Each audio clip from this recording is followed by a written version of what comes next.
প্রিয় দর্শক, আমাদের সাথে আরো কয়েকজন আ প্রার্থী যুক্ত হচ্ছেন, যাদের এলাকার বিভিন্ন সার্বিক পরিস্থিতি সেগুলো তারা জানানোর চেষ্টা করবেন।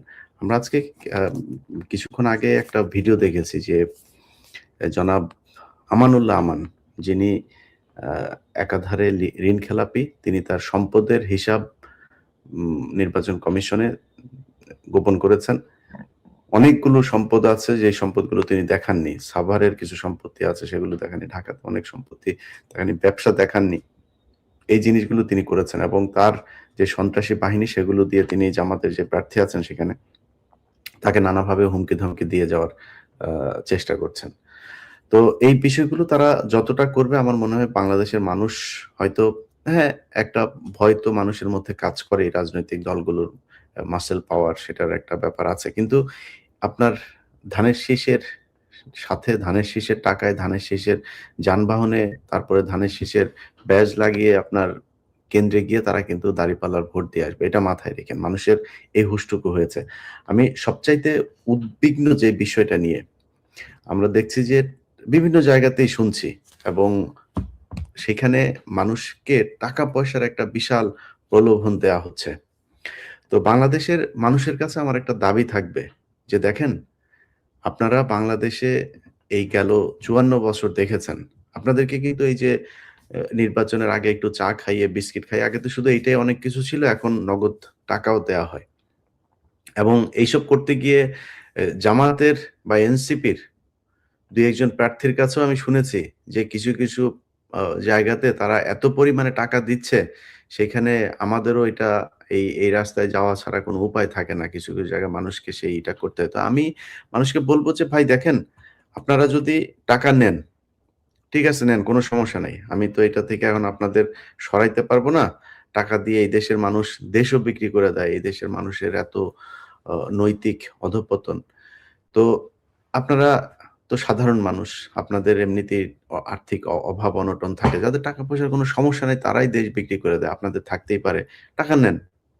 ঠিক আছে? কিন্তু ভোটটা একটু যেইখানে দিলে আপনার যে নাগরিক সুবিধা, নাগরিক অধিকার যেগুলো আছে সেগুলো পাবেন। যেই মানুষটাকে ভোট দিলে আপনার একটা পাসপোর্ট করতে গেলে ঘুষ দেয়া লাগবে না। একটা থানায় মামলা করতে গেলে, জিডি করতে গেলে ঘুষ দেয়া লাগবে না। একটা চাকরির জন্য আপনাকে ঘুষ দেয়া লাগবে না। একটা খারাপ মানুষকে আপনার এলাকায় কোনো সরকারি কোনো পদে বসাবে না। এই বিশ্বাসটা যাদের উপরে আছে তাদেরকে ভোটটা দিয়েন। এটা মনে রাইখেন যে এই দেশটা আপনার আমার, এই দেশের ভবিষ্যৎ নির্ধারিত হবে আপনার এই ভোটের মাধ্যমে। একটা বিশেষ সময়ের মধ্যে সেই নির্বাচনটা এবার হচ্ছে। অতএব এই জিনিসটা কেউ করবেন না যে ভোট করতে ভোটের টাকা-পয়সা নিয়ে তারপরে তাদের সাথে তাদের পক্ষে যায়া ভোট দিবেন। এত নীতিবান হয়েন না। টাকাটা যে নিছেন এটাই তো নীতি বহির্ভূত। তো টাকা নিয়ে এরপরে টাকা নিলে ভোট দিতে হবে ওই নীতিটা আর ঠিক রাইখেন না। ভোটটা ঠিক জায়গা মতো দিয়েন। যেখানে দিলে মনে করেন যে আপনি সৎ, যোগ্য একজন প্রার্থীকে বসাতে পারবেন, সেই মানুষটাকে ভোটটা দিয়েন। যাই হোক, আমরা আজকে যে বিষয়টা আমি শুরুতে বলেছিলাম যে, আমরা একটা বিশেষ পরিস্থিতিতে বিএনপির বিরুদ্ধে এই নির্বাচনে অবস্থান নিয়েছি। দেখেন, বিএনপির একটা জরিপ করছে। তারা বিভিন্ন পত্রিকা-টত্রিকাগুলো আ কিছুক্ষণ আগে একটা নিউজ দেখলাম আরটিভিতে। আরটিভি হচ্ছে বিএনপির তথ্য গবেষণা বিষয়ক সম্পাদক এক বাটপার আছে ওয়াহিদুজ্জামান। এই ওয়াহিদুজ্জামান হচ্ছে গিয়ে আবার নামের শুরুতেও মানে ভুয়া, শেষেও ভুয়া। শুরুতে বসিয়েছে প্রফেসর, ও প্রফেসর না।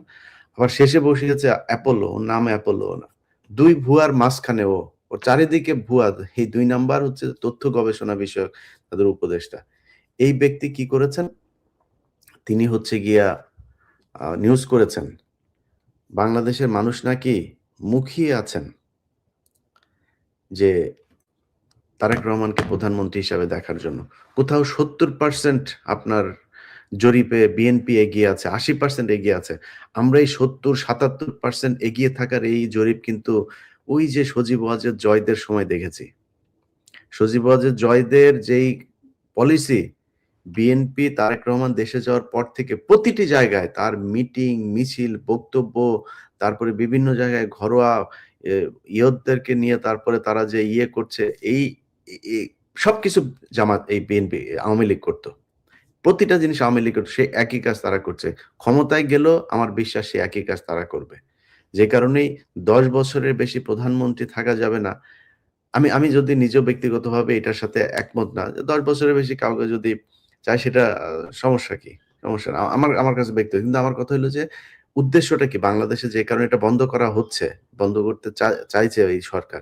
সেটা হচ্ছে যে এখানে কেউ ১০ বছরের বেশি থাকতে গেলে সে স্বৈরাচার হয়ে যায়। তো আপনারে পরপর ১০ বছর কেউ ক্ষমতা রাখবে এই চিন্তা, এই স্বপ্ন এত তাড়াতাড়ি দেখা ঠিক না। আর এটা নিয়ে এত পারাপারি করা উচিত না। সবখানেই তারা সেই আওয়ামী লীগের যে পলিসি, সেই পলিসিগুলো নিয়ে আসছে। সেই একইভাবে জরিপটাও করেছে তারা।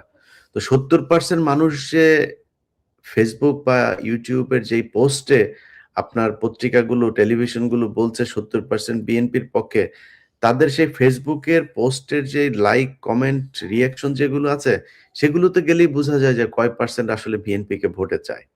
মানুষ এত অসভ্য হয় নাই। Facebook এর পোস্টের যে লাইক, কমেন্ট, রিঅ্যাকশন যেগুলো আছে, সেগুলোতে গেলেই বুঝা যায় যে কয় পার্সেন্ট আসলে বিএনপিকে ভোটে চায়।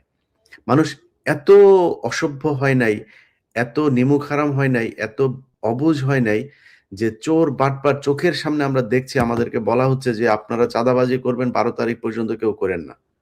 ভাই, এই দেশের অনেক সংখ্যালঘু মানুষ আছেন যাদেরকে বলা হয় মানে বানানো হয়েছে সংখ্যালঘু। এই কথিত সংখ্যালঘু মানুষগুলো সবসময়ই তারা নির্যাতনের শিকার হয়েছে। এটা সত্যি কথা। আচ্ছা, এখন সংখ্যালঘু কারা?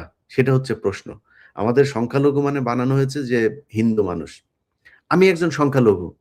আমার নিজের বাড়ি দখল করা হয়েছে। আমার নিজের বাড়ির উপরে নানান ধরনের করা হতো। আমার বাবা মানে অতিষ্ঠ হয়ে গিয়েছিল। আমার বলে যে, "আপনার তো মাস্টার সাহেব আপনার তো অনেক বড় বাড়ি। এই বাড়ির এই পাশে আমার একটু দিয়ে দেন।" বাড়িতে বাথরুম-টাথরুম করে অস্থির। গাছ লাগায় এসে। বাধ্য হয়েছি আমরা মানে সেই বাড়ি বিক্রি করে দিতে। এগুলো আমরা বাংলাদেশে এই জমি জায়গার সমস্যা কত পার্সেন্ট হিন্দুর উপরে হয়? মুসলমানদের উপরে সবচাইতে। এখন এই সংখ্যালঘু কেন আমরা? কারণ হচ্ছে আমাদের পেশি শক্তি নাই, আমাদের টাকা পয়সা নাই।